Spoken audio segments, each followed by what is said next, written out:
Good day, folks, and welcome to the 2 Cent Show. As always, I am your host, Jay Richardson. Happy to be here doing what I love to do, which is bringing the information and the truth to you guys. So, as usual, like, subscribe, all of that wonderful stuff, and for real, please do, because us at the 2 Cent Show really want to grow and interact more. But I want to talk to you guys quickly about something really cool that happened. I know we're right in the middle of the Corona pandemic, and it's getting more and more stressful for your everyday people. Really by the day, everything's shut down, nowhere to go, no one's in school. But the school part was a very important part because kids aren't in school. A lot of kids get their meals in school, and the kids were not getting their meals. And this is across the country. So I got with some of our partners at Tim Hortons, which is an awesome Canadian breakfast and coffee place, and they are all over the country. And Tim Hortons has done a really fantastic job here in Central Ohio of making a difference. What we basically decided to do was to try to find a way to give back to some of the kids who are not getting those meals and make some meals available. So it was very cool of them. They decided that from 10 a.m. to 1 p.m.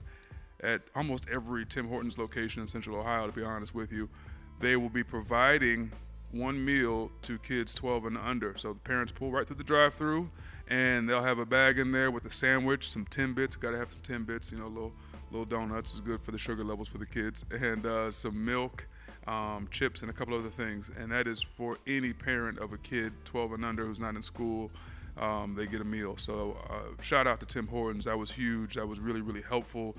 Shout out specifically to Craig Holmes, franchise owner with Tim Hortons, has done a fantastic job of getting this thing coordinated, and to everybody involved. We're very, very thankful for that, and we're happy to make a difference. And I was happy that myself and the 2 Cent Show could be a part of it. Now, let's get to some football, basketball, sports. Let's just get to some news in sports. I know there's not tons of news because no one's playing any games right now, but a lot's happening, and particularly in the NFL.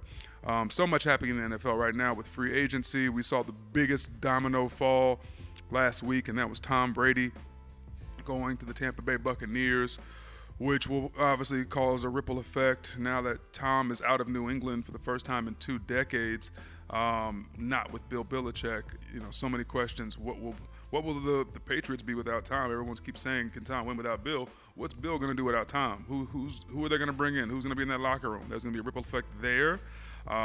Some suggested maybe that'd be a great place for Jameis Winston to get in there under that structure where you have a very, heady passing system, get the ball out quick. You get somebody like Jameis who is an arm talent, who does have the ability offensively and can be accurate sometimes, but just too many turnovers. But that's somebody that some have speculated could end up in that system.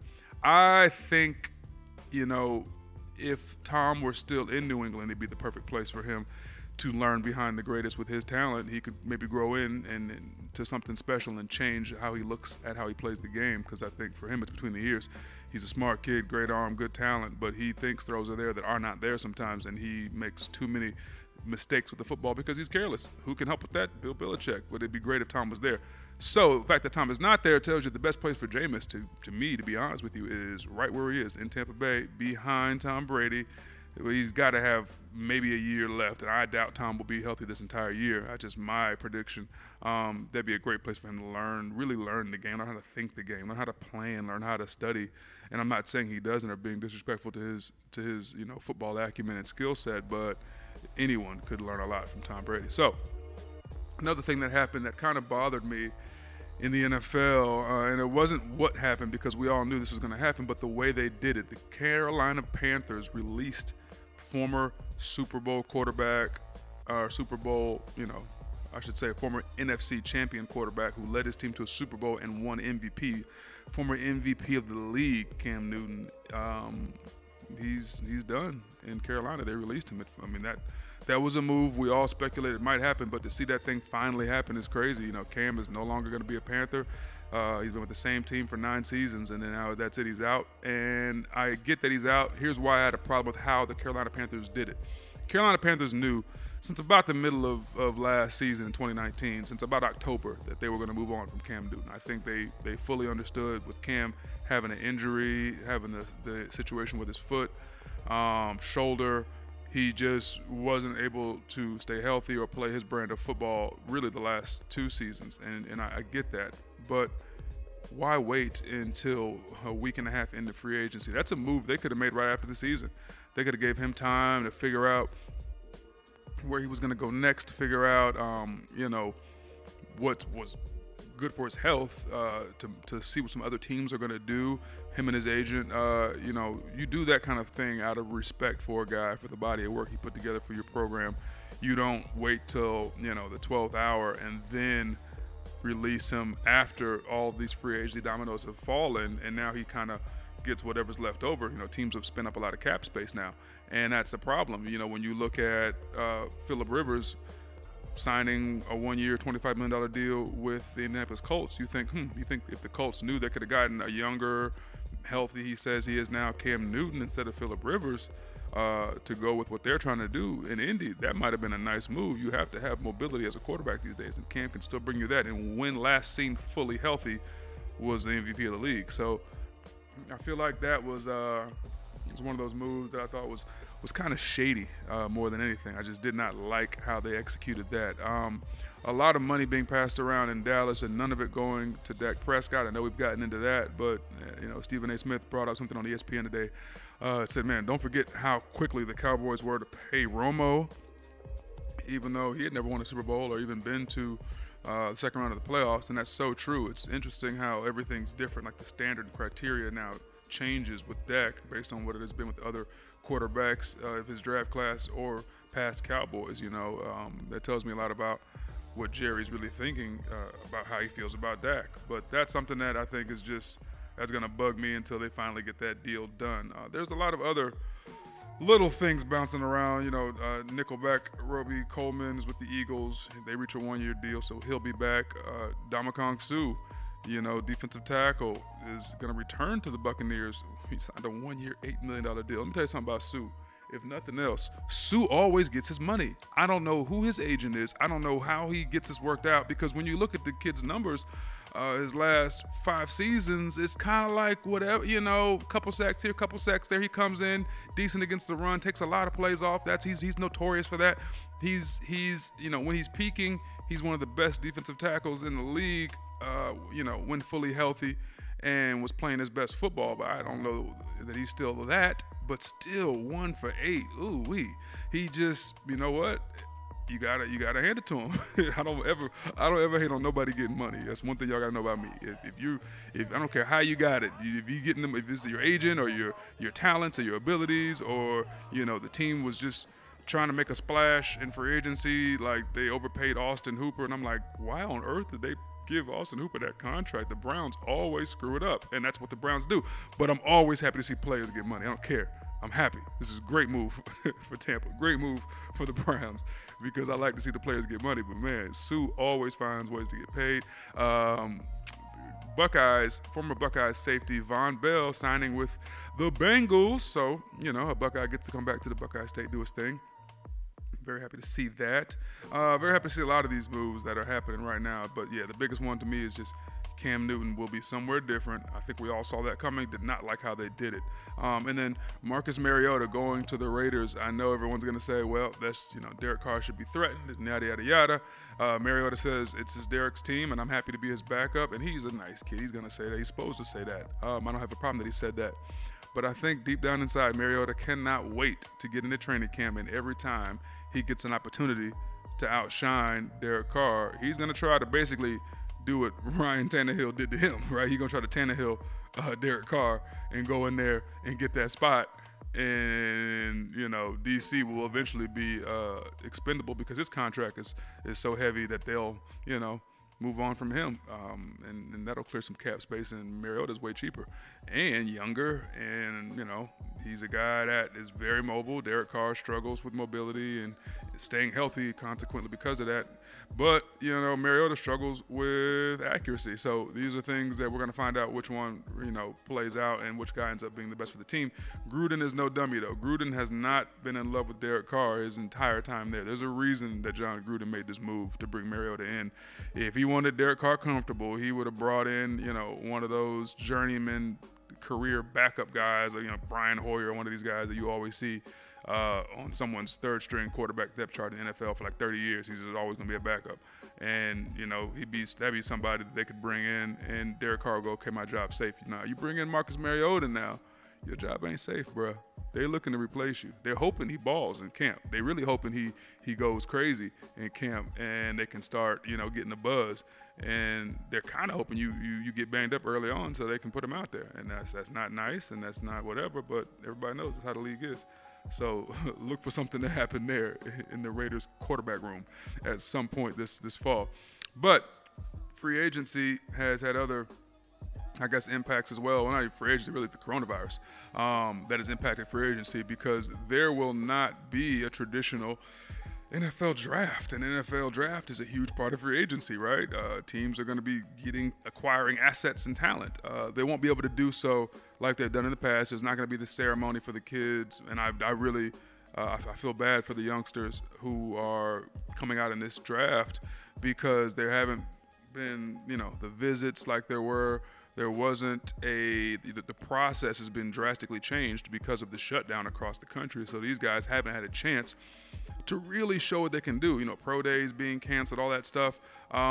You won't hear about those sleeper guys that come out of nowhere at a pro day workout and run a really great 40 or do some amazing things that turn the GM's eye or a scout's eye, and then they come out of nowhere in the draft and they were predicted as a undraftable or maybe late, round pick. And all of a sudden they pop up in the second round because of the due diligence of some brilliant scouting department, that some team lands a Russell Wilson in the second or third round, something like that. You won't see that this year. You know why? Because no one's been scouting. No one's been going anywhere because you can't go nowhere.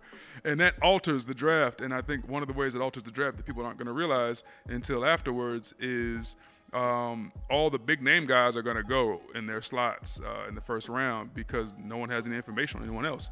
All you really have is the film, and if you're a small school guy, you can't critique that film the same way you critique a guy in a Power 5 conference because the competition's different. So that is why pro days are so important. It's why the combine and these workouts are so important, so that teams can really compare apples to apples and take two guys from two different conferences, two different levels of competition, and just put them side by side and let them work out and see who's physicality, whose genetics, all of the above translate to the NFL game. Because sometimes a guy can have great film and be in a Power 5 conference and kick butt, and you get him in the NFL, and he is just not made for this, a la, Tim Tebow, if you want to be honest. You got a guy that won Heisman's and crushed it in college, but your game was not, your skill set your skills aren't transferable, right? Like your skill set's not transferable to the NFL because it's a different game. So that was really important. I think the draft is gonna suffer because of it. It's gonna be an interesting year in sports, man, and for every reason that is involving Corona. And I think nothing is gonna change for a while. And I think we got to strap in the kind of week we had last week with everything shutting down. Whatever your routine was, get used to it because that's what it's gonna be for the next 12 weeks, probably more. And I think the biggest thing that's going to be impacted is the next topic I'm about to bring up, and that is the Tokyo, Japan Olympics of 2020 have now been postponed. And honestly, they waited a little too long to announce that. They should have announced that months ago because I think they knew this was coming. I think a lot of the world governments knew this was coming. And this is huge. It's huge on a global scale for athletes all over the world whose brands, Olympic athletes, whose brands require competition on the world stage to thrive, right? And I don't want to use the Michael Phelps example because not every athlete in the Olympics is Michael Phelps, right?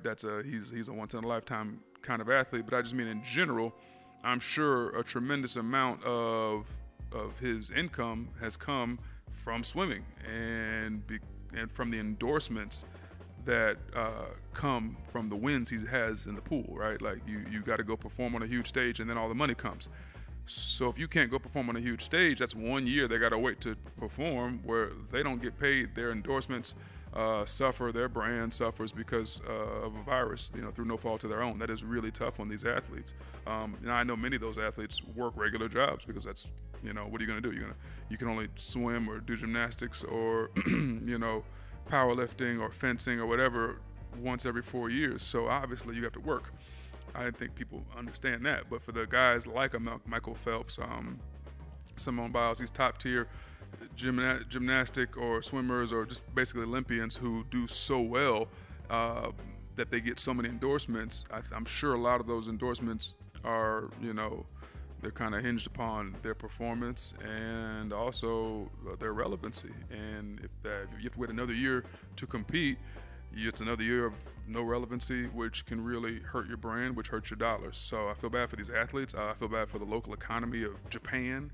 All the money they're going to lose. Everyone knows how Olympic cities do for that year. It's huge. All the TV deals, everything, all the contracts that were in place. This is a huge loss for the world economy, and that really, really, really sucks. It's going to be bad enough that our local economy and all of our local cities that love sports don't get a chance to digest any sports material or make any money off of the things it generates. That's huge. And I think this thing is really going to impact everything after this. So it'll probably be like, 2020 sports, any titles that were won this year will always have an asterisk because of abbreviated or non-existent seasons or any awards that are won individually, college, stuff like that. That's tough. That's really tough. And I think those are the things that we're never going to really look back and think about, but this was such a huge impact in our history, and we're living through it in real time. And to watch all this unfold it's like, frankly, it's dramatic. It's like, wow, this is really dramatic. What is going on? No one can leave their house. One last story I wanted to mention, just because I thought this was an interesting story, and you hope that this young man is okay and, physically, not just his body, but his mind. But whenever you see early retirement, it makes you pause for a second. Cowboys center Travis Frederick. This dude's an all-pro center, right? All-pro, 5 times all-pro, coming off an all-pro season, is deciding to retire at age 29. Now, usually my first thought is, man, maybe he's had a couple knocks and doesn't feel like himself, and is feeling like if he keeps going on, this could be bad for him long term, a la like Luke Kuechly and Patrick Willis and all these other guys that retired at 30 or under in their physical prime, making a lot of money.